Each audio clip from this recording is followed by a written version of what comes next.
입대 4일 만에 2007년에 현역으로 판정받고 입대했다가 4일 만에 퇴소. 그러니까 이거는 지금 2007년에. 그래서 얘가 이렇게 문제가, 아, 정말 너무 잔인한 애들 아니냐? 나는요, 이거 진짜 국정원이라고 봐. 나 이거 국정원이라고 봐. 왜냐? 사실 이걸 개인이 밝힌 거잖아. 이런 얘기를 밝힌 거야. 감정 결과가. 얼마나 부끄러운 얘기냐고. 이런 부끄러운 얘기를 병무청에다 냈기 때문에 그 당시에 군대를 안 간 거 아니야. 그냥 퇴소된 상태로 시간이 지난 거 아니야. 그런데 이거를 다시 문제를 삼았어. 누군가 이걸 알고 있는 애들이겠지.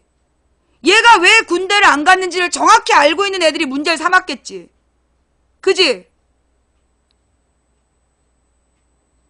누구겠어? 이거 누구겠어? 이게 우리가 의심할 수밖에 없는 시점이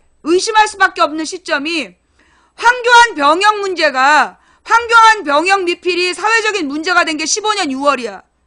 15년 6월부터 황교안이 미필 총리라고 이게 문제가 됐어. 그런데 그해 가을부터 이 최군에 대한 문제가 터졌다. 이게 우연이겠냐고. 이게 우연이겠냐고. 아, 이거는 일반인들이 볼 수 없는 자료 아니야.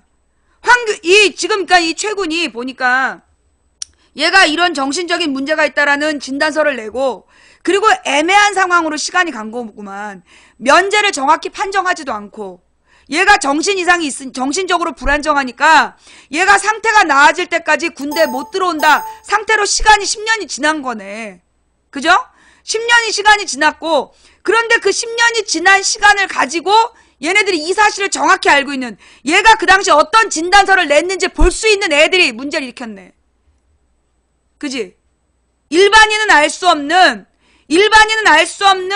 최군의 과거 기록을 본 애들이 이걸 문제를 삼은 거네. 너 왜 군대 안 갔냐? 그거잖아. 너 왜 군대 안 갔냐? 그런데 그 시점이 교묘하게도 황교안이 총리로 자격 없다. 분단 국가에서 국군 통수권을 가진 대통령도 그 대통령 권위시 권한 대행을 해야 되는 총리도 군 미필이면 말이 되냐? 군 미필이 무슨 민주화 운동을 해갖고 감옥 가느라고 안 간 것도 아니고 극심한 질환을 앓은 것도 아니고 진단서도 없는 진료 기록도 없는 두드레기로 미필이다. 이게 말이 되냐? 그때 내가 분노하면서 방송을 했어. 근데 그때 여러분 생각해보니까 그때 최군 군대 가라 그러지 않았어 애들이? 우리가 황교안 욕할 때마다 최군 군대 얘기 나오지 않았어? 그치? 맞지? 우리가 저기 황교안 미필이란 얘기 할 때마다 최군 군대 가라 얘기 나왔어.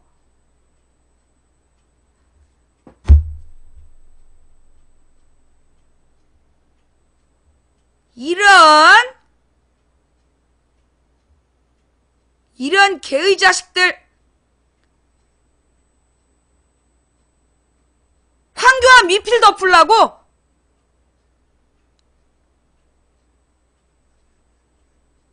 야, 이 새끼들.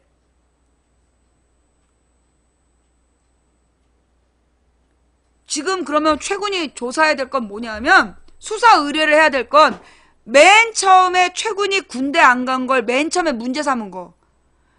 걔는 이 정보를 어디서 얻었는지를 알아내야 돼. 맨 처음에 이건 누군가 알았을 거 아니야. 누군가가 이 사건을 맨 처음에 문제를 삼았을 거야. 얘가 이러이러한 사유로 군대에서 쫓겨났다라는 거. 그래서 군대 면제도 아니고 군대도 갈 수 없는 애매한 상황에 있는 걸 맨 처음 알아내서 공개한 게 누군지. 그걸 조사해야 되겠네. 응. 우울증으로 병역 기피 논란 최군 2심에서도 승소. 이야, 그놈이 범인인 거야. 아니 작년인가 재작년에 무슨 일이 있었냐면 14년 초였나?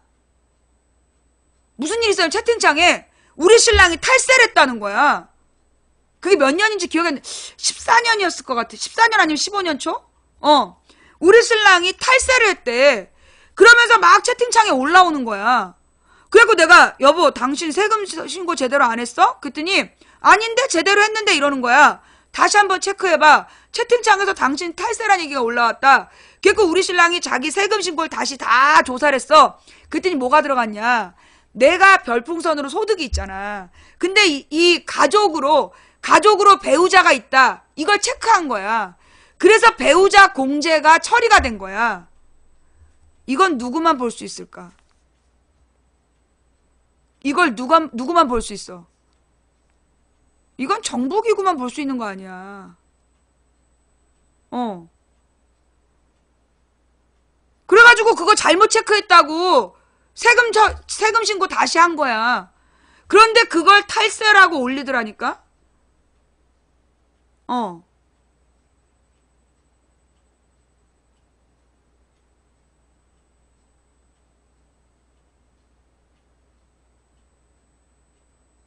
기가 막히죠? 자, 이건 내가 볼 때, 진짜, 여러분은 어떻게 생각하세요? 여러분은 지금 이 문제가 우연이라고 보시나요? 이게 지금 우연이라고 보세요?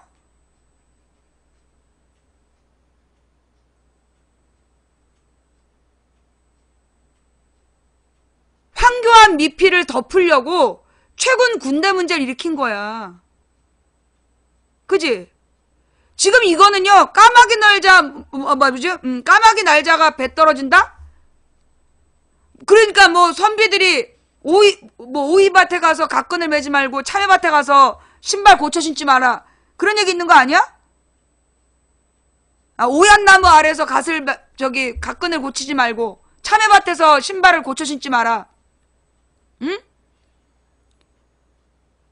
이건 오비일학이 아니라고 봐, 나는. 의심받을 짓을 하지 말라 그랬는데, 이건 내가 볼 때 분명해. 이건 언제랑 똑같냐? 이회창 아들들 병역 기피 문제로 대통령 선거에서 문제가 됐어. 대통령 선거에서 문제가 됐을 때, 유승준 병역 사건으로 사건을 덮었다고. 지금 똑같은 방법이야. 황교안 총리가 두드레기로 미필 받았다. 이게 사회 문제가 되니까 그 연예인만큼 영향력 있잖아. 아프리카가. 그러니까 아프리카 BJ 갖고 시비 건 거 아니냐고. 그래놓고 얘네들의 주장, 나는 스티브 유를 용서할 수 없다고 얘기한 애들 있잖아. 유승준 물고 늘어지는 애들이 나라면 우리나라의 병역 기피 군 면제자, 아니 국적 포기 군 면제자, 추방운동 본부 이런 거 못 봤어. 황교안을 유승민을 그렇게 욕했다면 국적을 포기해서 병역을 기피한 애들 영구 추방해야 되는 거 아니야? 영구 입국 금지, 평생 입국 금지해야 되는 거 아니냐고. 근데 그런 거 안 해. 그러니까 그 당시에 유승준을 비판한 새끼들은 내가 볼 때 댓글 부대야. 유승준, 스티브 유 군대 안 가 문제로 시비 건 새끼들이 진짜로 유승준한테 화가 났다면 국적을 포기해서 병역을 기피한 모든 사람을 영구 입국 금지 시켜야 되잖아. 안 그래? 근데 왜 그런 거 안 하냐고. 왜 그런 법안을 만들라고 얘기하지 않냐고. 그럼 뭐라 그러냐? 거주 이전의 자유가 있대. 신체의 자유. 야, 그건 대한민국 국민한테 있는 거지. 국적을 포기했는데 무슨 대한민국 헌법으로 보호를 하고 지랄이야. 야, 말 같은 소리야. 국적이 뭔지 몰라? 대한민국 국적을 가져야지 대한민국 헌법으로 보호하는 거야. 어디서 이런 개소리를 할까? 그런 새끼들 문제에 대해서 침묵하는 주제에, 황교안 미필에 대해서는 철저히 덮고 가는 주제에, 아프리카 BJ 힘없고 백없는 아프리카 BJ는 그렇게 들고 까냐? 만약에 최군 내 아버지가 새누리당 국회의원으로서 그렇게 깠을까? 최군 아버지가 재벌이었으면 그렇게 깠겠어? 내가 옛날에 최군한테 듣기로는 최군 아버지가 무슨 야당 지방의원 쪽에 일을 했어. 그지? 야당의 지방의원으로 출마했었던가 그랬어. 남경필이 봐라. 남경필이 아들 군대에서 성폭행했어. 성폭력. 왜 그 문제는 아무 말 안 해? 남경필이도 새누리당, 아니 뭐 바른당 국회의원 후보야. 군대 미필 문제. 최군이는 국민 세금으로 월급 받는 애 아니야. 황교안이는 국민 세금으로 월급 받으면서 심지어 제가 국군 통수권을 갖고 있어. 지금 우리가 여기서 가장 분노해야 되는 일은 지금 저 두드레기가 국군 통수권을 갖고 있다니까?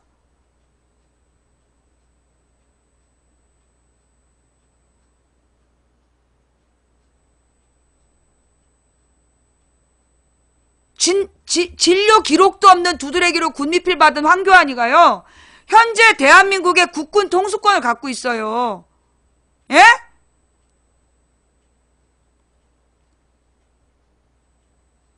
남경필 장남 구타 이거 성범죄죠. 심각.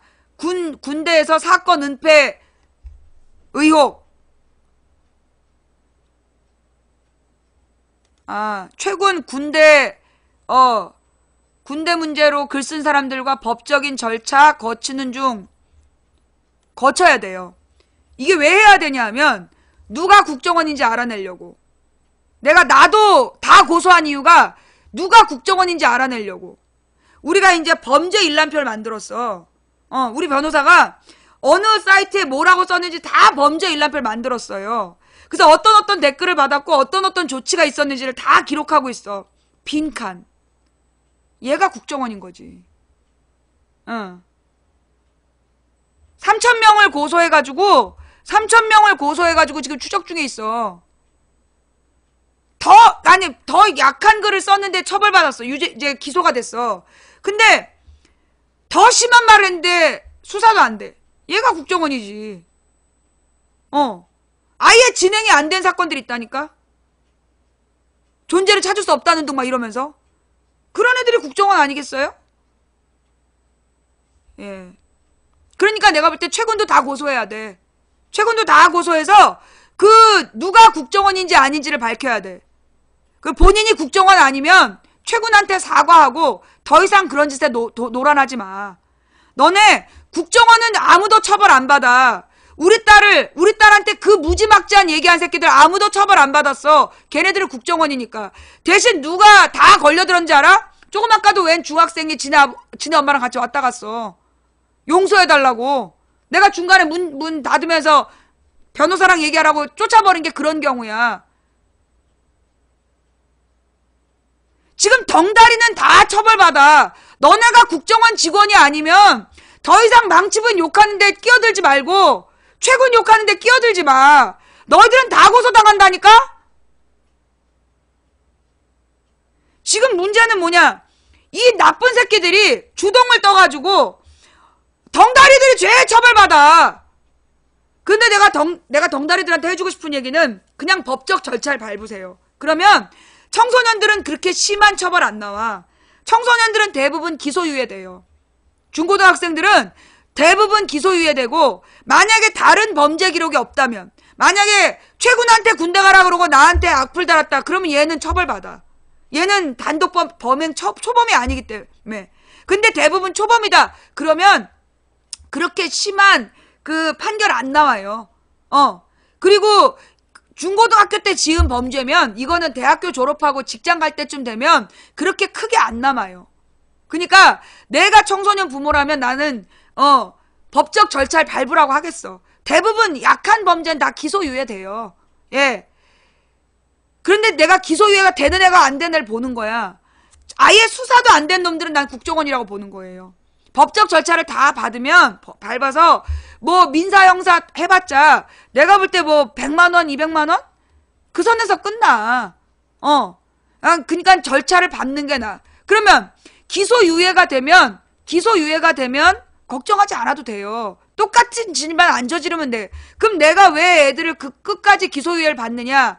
그러면 기소유예된 애가 한 번만 그런 잘못을 저질러도 얘는 다음에 형을 높게 받아요. 그럴 때는 동종전과가 되는 거야. 그런 게 동종전과라는 거야. 누구한테 악플 달다가 또 고소당하면 나한테 고소당했던 기록이 있기 때문에 얘는 동종전과가 떠. 그러면 얘는 진짜 크게 처벌받아요. 그래서 나한테 기소유예를 받으면 얘네들은 스스로 조심하겠지. 다시는 그렇게 무책임하게 자기 기분 나쁘다고 남한테 그렇게 욕지거리 싸지르는 그런 짓을 안 하겠지. 그런 목적으로 하는 거예요. 첫째는 뭘 잡고, 국정원을 잡고, 둘째는 나한테 더 이상 그런 짓 못하게 하고. 무슨 얘기인지 알겠어요? 그러니까 그 다음에 이 악플을 달았던 애들의 공통점이 뭐냐. 부모님들이 다 바빴던 애들이야. 부모님들이 다 바빠가지고요. 애들을 신경 쓰지 않으면 애들이 욕을 하고 다녀요. 애들 학원비 번다고 엄마들이 나가서 막 돈 벌러 다니잖아. 그러면 애들이 욕하고 다녀요.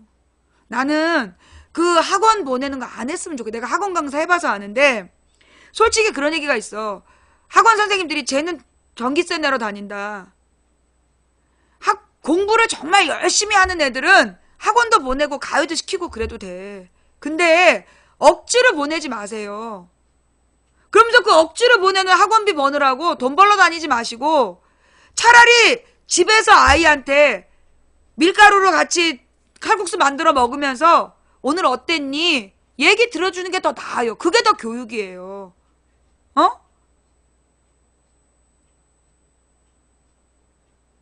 자, 이제 여기까지 끝났고 괜히 또 이제 이 합방 얘기해서 중요한 건 저기 망치 부인한테 합방을 요청하는 타방 BJ님들 오늘 아침에 아프리카 최고 스타들이 모여서 망치 부인이랑 방송하고 싶다 그랬다며. 저는 합방할 의사가 있습니다. 같이 합동 방송할 의사가 있으니까 여러분들 이상하게 생각하지 말아주시고요. 또 그 사람들 이상한 장애인 비하하고 이상한 문제 일으킨 사람들 아니에요? 내가 해주고 싶은 얘기는 그 사람들이 신고한 시청자들보다 나는 정상인이라고 봐. 그 사람들이 다 고초를 겪은 건 나 때문이야. 내가 아프리카에서 대박치고 시사방송 시청률 올라가면 꼭 그 사람들이 당했어. 나는 같이 방송하면서 이런저런 얘기하고 싶어요. 자, 그 다음 탄핵이 될 것 같아요. 여러분 어떨 것 같아? 내가 볼 때 그저께까지는요 진짜 위험했어요.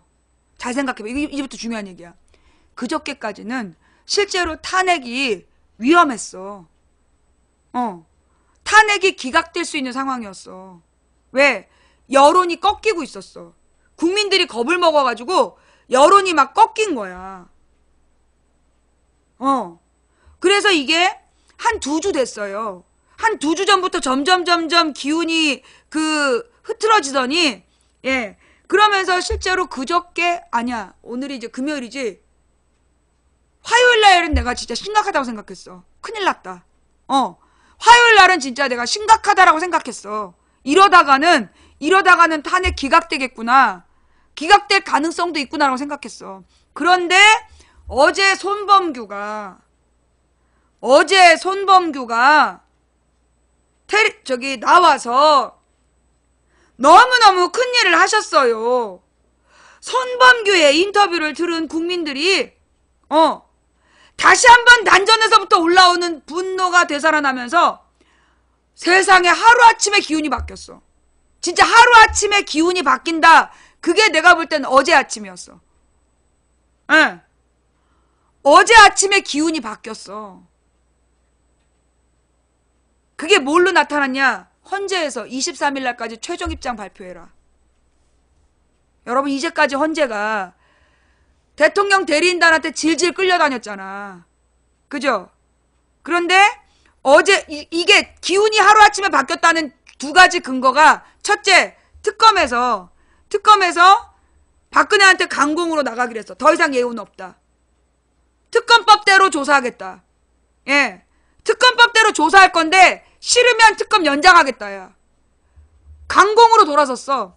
그 다음에 헌재에서도 완전히 뚜껑 열려가지고, 예, 헌재에서도 뚜껑 열려가지고 23일까지 최종 입장 내라. 이게 지금 어제 기운이 바뀌는 거야.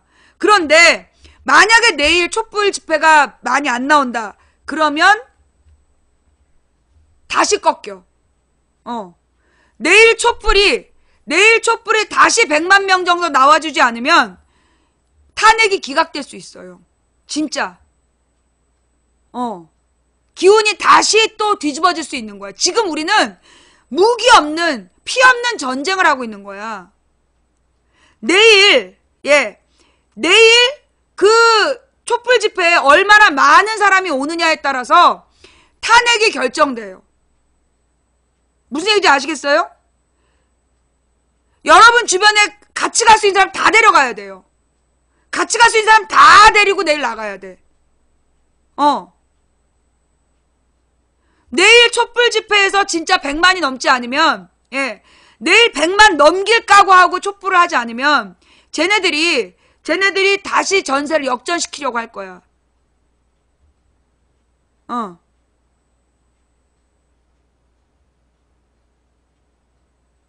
자, 우리 지금 민주노총은 이 추운데 24시간 길거리 행진을 하겠다는 거 아니에요? 촛불 행진을? 우리가 민주노총처럼 1박 2일은 못해. 그래도 우리가 내일 하루는 같이 해야 되지 않겠습니까? 만약에 서울까지 못 오시겠다. 대도시 촛불로 나가주세요. 대도시 촛불로 나가서 앞에서 마이크 잡은 놈이 개소리를 한다. 신경 쓰지 마. 그냥 이어폰을 듣더라도 박근혜 탄핵, 2월 안에 탄핵하라. 개소리 신경 쓰지 마. 지금 중요한 건 우리가 촛불을 들고 나가는 게 중요한 거야. 전국에서 얼마나 모였냐가 중요한 거예요. 아시겠죠?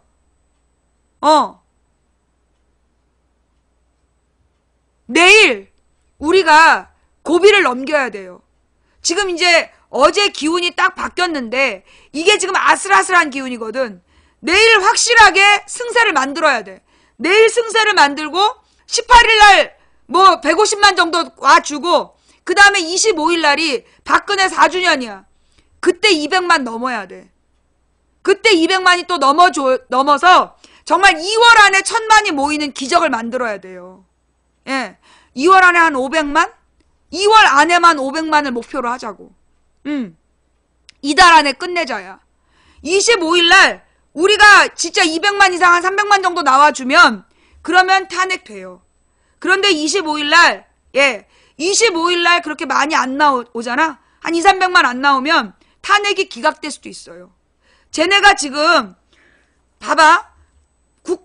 헌재에 나와서 증언하는 친문하는 내용이 박근혜에게 유리하지 않은 내용이야. 지금 탄핵을 기각시키려는 목적으로 심판을 하는 게 아니야. 변론하는 게 아니야. 쟤네 목적은 3월 13일만 끝내자는 거야. 3월 13일 이후에 한 명이 유고될 수 있다는 거죠. 그러면 탄핵 심리가 중단돼. 지금 탄핵 심리가 중단된 상태로 12월까지 가는 거야. 그러면 이명박은 박근혜를 마비시켜 놓고 자기 맘대로 대선을 치를 수 있다는 거지. 쟤네들 입장에서는 3월 13일을 넘겨서 그냥 마비시켜 놓는 거야. 박근혜는 묶어두고 청와대에 묶어두고 그리고 이명박 계열은 지네들끼리 다시 판을 짜서 후보를 만들고 그러면서 12월 말에 대선해도 된다. 그런 계산을 할 거야. 그러면 우리는 어떻게 해야 돼? 나발 필요 없어. 여러분 우리가 5월 초에 투표하면 3월 초에 탄핵되면 5월 초에 연휴 얘기했잖아. 그죠? 상관없어. 3월 초에라도 탄핵하라고. 늦어도 3월 13일 전에 우리가 탄핵을 받아내야 되는데 그러려면 이번 달 안에 탄핵하라. 여러분이 헌재에 가서 글을 쓰실 때 2월 달 안에 탄핵하라. 그렇게 쓰셔야 돼요. 23일 날 최종 변론 듣고 5일 뒤에 25일 날 탄핵 결정해라. 탄핵 선고해라. 더 미루면 안 돼요. 3월 13일 넘어가면 이거는 그냥 공황 상태야. 공중에 뜬 상태로 12월까지 가야 되는 거야. 그동안에 얼마나 문제가 많겠어. 그러면 지금 쟤네들의 논리는 뭐냐? 지금 국정이 마비된 건 누구 때문이냐? 야당 때문이다. 그러면서 황교안을 띄우겠지. 그죠? 그러면 황교안은 출마 준비가 되는 거야. 우리는 황교안이 나올 때마다 병역 미필 문제를 띄우면 돼. 이게 핵심이야. 병역 미필 얘기를 계속 띄워야 돼. 국군 통수권자를 하겠다는 자가 입증할 수 없는 두드러기로 군면제 받은 애다. 일상생활이 불가능해서 군대를 안 간 애가 바로 다음 군면제 받고 다음에 사법고시를 패스했다. 이게 말이 되냐? 그러면서 안보 얘기할 거냐? 이게 되게 중요해요. 왜? 쟤네 무기는 안보밖에 없거든. 안보가 그렇게 중요한데 두드레기한테 국군 통수권자를 주겠다는 거냐? 예. 무슨 민주화 운동을 하다가 군대를 안 간 것도 아니고 누구처럼 특전사를 나온 것도 아니고 두드레기 때문에 군대를 안 간 애한테 안보팔이? 작작해라. 자, 내가 볼 때 오늘 최군 얘기가 되게 중요했던 게 얘네들이 최군 문제를 가지고 계속 시비를 걸었을 거야. 왜냐하면 우리가 황교안 미필 얘기를 할 때마다 최군으로 물타기 하려고. 그런데 오늘 우리가 아주 중요한 시점을 찾아낸 거야. 예. 자, 저는 내일 3시까지 갈게요. 예. 2시? 내일 2시까지 갈게. 내일 2시까지 가서, 내일 7시든 6시 반이든 행진하기 직전까지. 예. 내일 2시부터 7시까지. 그리고 이제 제가, 어디에 있을 건지는요, 여러분이 방송을 보고 찾아오셔야 돼요. 그리고 생방송을 봤는데 어딘지 모르겠다. 어딘지 위치를 못 찾겠다 싶으시면 채팅창에 계속 물어보세요. 그럼 시청자들이 알려줄 거예요. 시청자 여러분들은 어디냐고 내가 장소를 옮기면 물어봐. 그래서 어디라고 내가 말을 하면 그걸 묻는 사람들한테 알려주세요. 예. 뭔 얘기인지 아시겠죠? 예. 내일 저녁 행진이 7시 30분. 그러면 내가 2시부터 7시 30분까지 있을게요. 예. 내일 광화문에서 2시부터 7시 30분까지. 예. 내일 2시부터 7시 30분까지 있을 거고, 여러분들, 우리가 인생을 살면서 역사의 격변기에 참여할 수 있는 기회는 지금이 아니면 30년 기다려야 돼요. 우리가 인생을 살면서 역사적인 중요한 순간에 함께 할 수 있는 경험은요, 쉽게 얻을 수 있는 경험이 아니에요. 2월 혁명으로 대한민국의 손상된 자존심을 바로 세우고 이 국격을 바로 세울 수 있는 이 역사적인 활동에, 역사적인 사건에 동참할 수 있는 거 단 3번 남았어요. 여러분이 역사적인 날에 함께 할 수 있는 기회가 단 3번 남았어요. 저는 6시나 돼야 끝나는데 어떡하죠? 끝나는 대로 달려오세요. 끝나는 대로. 그래서 우리 내일은 최대한 많이 모여서, 예. 그리고 사람들이 왔다 갔다 하는 인원도 다 포함되는 거예요. 저는 오래 못 있는데 어떡하죠? 잠깐이라도 왔다 가세요. 잠깐이라도 왔다 가면 이게 다 연인원으로 포함이 되는 거야. 여러분이 광화문에서 딱 광화문역에서 티켓을 찍으면 그게 다 포함되는 거야. 예. 광화문역에서 티켓을 찍으면 포함이 되고, 만약에 광화문역이 그냥 너무 사람이 많아갖고 통과된다. 그러면 여러분이 오셔서 인증사진을 올리시면 되는 거예요. 내가 광화문에 못 내렸다. 그런데 내가 광화문에 왔다라는 증거다. 그러면서 무대를 향해서 서갖고 인증샷을 찍어. 인증샷을 찍어서 올리는 거야. 그러면 이게 곧 동참 표시가 되는 거야. 그래서 이제 우리가 촛불을 통해서 역사를 바꿀 수 있는 기회는 단 3번 남았다. 예. 우리가 역사에 참여할 수 있는 기회, 역사를 새로 쓰는 순간에 참여할 수 있는 기회는 3번 남았다. 어떻게 하시겠습니까, 여러분은? 예. 내일 우리 광화문에서 만나요. 2시에 만납시다. 근데 2시가 안 되면 3시 좋고 4시도 좋아요. 7시 반이라도 오세요. 오셔서 망치부인이랑 같이 사진 찍고, 예. 그리고 여러분들이 역사의 순간에 함께 있었다는 기록을 남기세요. 그리고 여러분의 후손들에게 우리가 이렇게 싸웠다. 우리가 여러분이 노동조합에서 정말 목숨을 걸고 이 직장에서 잘릴지도 모르는 그런 파업을 하는 것도 아니고 총칼을 들고 내란에 참여하는 것도 아니고 단지 우리가 촛불만 들어서 역사를 바꿀 수 있는 이런 기회는 30년 기다려도 다시 오기 어려워요.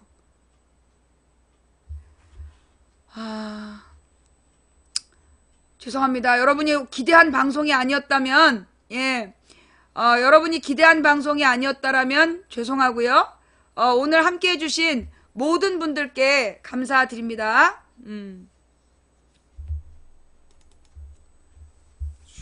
오늘 방송이 조금 길었죠? 네, 죄송합니다. 오늘은 사실 앞부분에 제가 한 2시간 저의 반성을 하느라고 제가 이제까지 방송하면서 이론만 가지고 한 번도 정말 절박한 일을 겪어보지 않은 주제에 그 절박한 상황에 있는 사람들을 마치 다 아는 것처럼 그렇게 잘난 척했던 저 자신을 깊이 반성하면서 이제 진짜 그 옆으로 갈 거다. 이제 정말 얼마나 절박한지 그 절박한 사람들 옆에 서 있을 거다. 다짐하는 오늘이었습니다. 저의 그동안의 교만을 용서해 주시고 그동안의 저의 못된 말들 때문에 상처받으신 많은 시청자 여러분께 진심으로 사죄를 드리고 우리가 지금 해야 될 일은 함께 가야 되는 거거든요. 망치 부인이 밉다고 이 역사적인 순간을 외면하지 말아주세요. 예, 역사의 답 여러분이 갖고 있어요. 누가 대통령이 되든 여러분이 관심을 끊는 순간 대한민국은 망하는 업소가 돼요.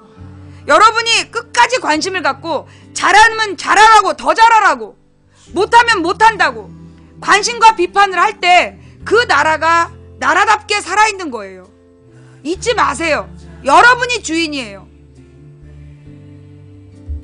오늘 저의 부족한 방송 들어주신 모든 분들께 감사드리고요. 예, 오늘 되게 중요한 비밀들을 많이 알아냈던 날인 것 같습니다. 오늘 함께 해주신 우리 매니저님들 그리고 유튜브에 허락받고 업로드 하시는 분들 그리고 팟캐스트에 올려주시는 님들 진심으로 감사드리고요. 그리고 오늘 업해주시고 이 후원해주신 업해주신 5645분께 감사드리고 그 다음에 오늘 후원해주신 모든 분들께 감사드립니다. 일일이 이름 불러드리지 못해서 죄송하고요. 이름 안 불러줘서 후원하고 싶지 않으시면 안 하셔도 돼요. 그럼에도 불구하고 후원해주신 분들 덕분에 망치부인 오늘도 소송비를 마련하고 힘차게 방송할 수 있었습니다. 후원 못해서 마음 아파하지 마세요. 생방송 처음부터 끝까지 지켜주신 여러분이 진정한 후원자입니다. 감사합니다. 망치부인이었습니다. 근데 망치야, 그러니까 탄핵이 되겠냐고. 내일 우리가 100만이 모이면 될 겁니다. 다음 주에 150만이 모이면 될 겁니다. 그 다음 주에 200만이 모이면 반드시 될 겁니다. 될 것 같냐고 묻지 마세요. 12척의 배에 나눠 타고 그 일본군 수백 척 외군 함선과 맞서 싸우러 나가는 조선의 수군들이 장군님 이길 수 있을까요? 라고 물었겠습니까? 그때 답은 하나예요. 성경에도 나와요. 똑같은 말이. 살려고 하는 자 죽을 것이고 죽으려고 하는 자 살 것이다. 목숨을 걸고 죽을 각오로 싸우면 탄핵이 될 겁니다. 무슨 일이 있어도 이 촛불에 함께 하겠다라고 여러분이 결의를 다진다면 된다고 믿든 안 된다고 믿든 당신의 믿음대로 될 겁니다. 한 사람의 꿈은 꿈일 뿐이지만 백인이 꾸고 만인이 꾸면 현실이 될 겁니다. 중지동천이라고 우리가 뭐의 뜻을 모으면 하늘을 움직일 수 있다고 했습니다. 우리가 가는 길은 갈만한 길이라서 가는 게 아니라 가야 할 길이라서 가는 겁니다. 이기기 어려운 싸움에서 지지 않는 단 하나의 방법은 싸움을 포기하지 않는 것이다. 누군가 포기해서 오늘 우리의 절망이 싹섰다면 우리가 오늘 포기하지 않으면 내일은 희망의 역사를 쓸 수 있다는 믿음으로 가면 되는 겁니다. 그래서 우리가 우리 손으로 지구상에서 가장 처참한 소망인 유가족이 되고 싶다는 그 엄마의 품에 어린아이의 흔적을 돌려줄 수 있도록 미수습자들을 유가족의 품에 돌려줄 수 있도록, 그리고 그 죄 없는 가습기 첨가제 피해자들에게 그들의 슬픔이 우리가 뭘 한다고 보상이 되겠습니까? 적어도 그 책임자들이 법정에 서고 사후에 나타나는 그 피해자들을 구제할 수 있는 대책이라도 마련해줘서 우리의 그동안 10여 년 동안 우리의 무관심을 사죄할 수 있는 기회를 삼읍시다. 1032일이 되도록 건져내지 못한 세월호를 우리 손으로 건져내고 10여 년 동안 무관심을 했던 가습기 피해자들의 그 고통에 우리가 속죄하는 마음으로 책임자를 처벌해낼 때 하나님께서 우리 옆에 서 계실 겁니다. 하나님께서 이 싸움을 진두지휘하실 겁니다. 하나님께서 그러셨어요. 저들이 너무나 사악하게 내 사랑하는 백성들을 괴롭혀서 내가 나서는 것이다. 이 싸움은 네가 싸우는 싸움이 아니라 내가 싸우는 싸움이다. 너희는 대열을 이루고 서서 내가 어떻게 싸우는지 보라. 중요한 건 우리가 대열을 이루고 서 있어야 되는 거예요. 25일까지 200만 대열 만들어냅시다. 그리고 하나님의 승리를 목격합시다. 여러분이 모이면 탄핵은 됩니다. 여러분이 포기하면 탄핵 실패합니다. 여러분에게 달려있어요. 모든 건 여러분에게. 자, 지금까지 도봉구 창동사는 불량주보 망치부인이었고요. 다음 방송 때까지 건강하시기 바랍니다. 내일 낮 2시에 광화문에서 만나요. 고맙습니다. 망치부인이었습니다.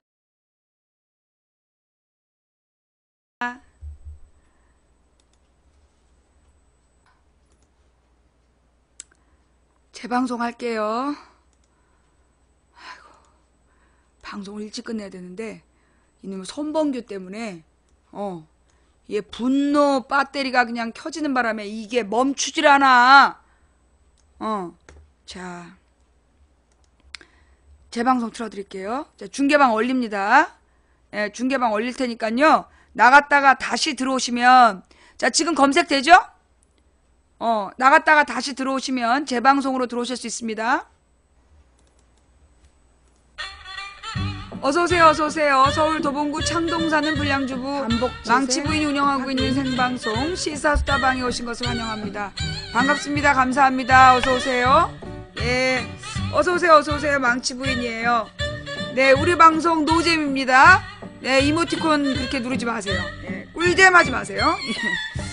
아, 이 꿀잼 하면 하트 3개 나오는 거 이거 어떻게 안 고쳐지나? 예.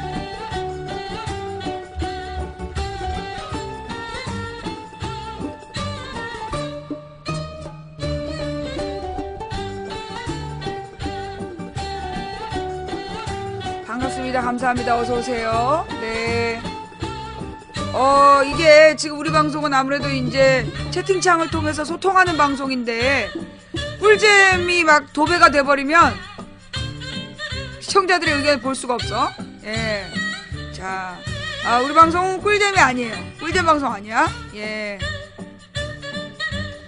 네. 어서오세요. 망치부인입니다. 네. 오늘도 습관적으로 자리 잡고 있는 나 하셨네요. 그래요. 네네네. 뭐가 정원이 조작이라는 거죠? 꿀잼? 아니야. 다른 방송은 꿀잼 마크를 그렇게 좋아한대. 네, 노잼 방송이에요. 네. 자, 업을 억수로 받는 방송 1위에 등극했습니다. 자, 업해주신 모든 분들께 감사드립니다. 자, 업해주신 2213분께 감사드리면서, 자, 지금 이 시간 시청하고 계시는 분들은 몇 명? 2471분 시청하고 계시는데, 네, 지금 그 업은, 2216, 예, 한 300분 정도 지금 추천 안 하고 있죠? 네, 뭐 믿고 이러실까나? 네, 어서오세요. 망치부인이에요. 네, 반갑습니다. 꿀잼인데 꿀잼을 누를 수 없는 현실. 여러분, 홍길동이야. 홍길동 시청자. 저기 뭐야, 형을 형이라 부르지 못하고 아버지를 아버지라 부르지 못하고 꿀잼을 꿀잼이라 부르지 못하는 길동이들. 예, 반가워요. 어서오세요. 망치부인입니다. 반갑습니다. 예. 왜 와?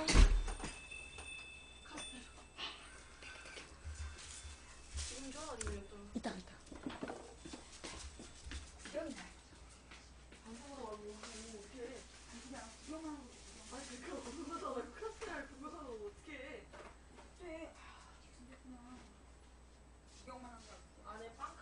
어서오세요. 망치부인이에요. 대왕 카스테라가 유명해요? 오늘이 이제 우리 결혼 21주년이야. 네, 오늘이 이제 신랑하고 결혼한 지 한 21주년이 되는 날이라, 이제, 그리고 우리 딸이 방학이에요. 예, 방학이라서, 그 결혼 기념일 점심을 먹고 왔어요. 결혼 기념일 점심을 먹고 왔는데, 내 옛날에 미생을 볼 때 저기 뭐야, 테두리에 치즈가 있는 닭갈비 집에서 회식한 장면을 보고, 고마워요. 거기, 그 집이 먹고 싶어갖고, 이제, 결혼 기념일이니까 그거 사달라고 이제 막, 땡깡을 피웠죠. 누가 또 이제 눈치,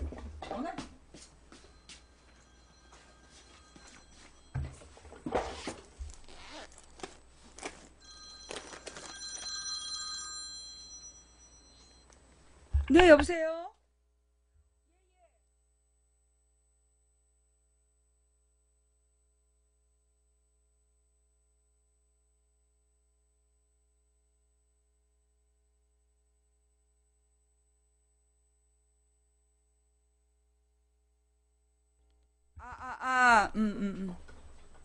그래요? 네.